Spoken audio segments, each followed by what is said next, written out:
Hey guys, today I'm going to show you how we can translate our forms within Google Forms. Sometimes you have a form in one language and you may need to serve it in another language to some other users. And I'm going to show you how we can do that today. So one thing you want to do is click these three dots, go to Get Add-ons, search for Examize.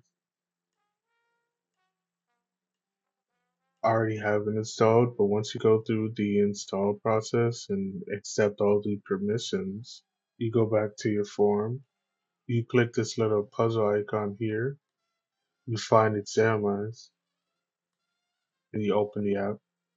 Once you have Examize open, you can go to this translate button.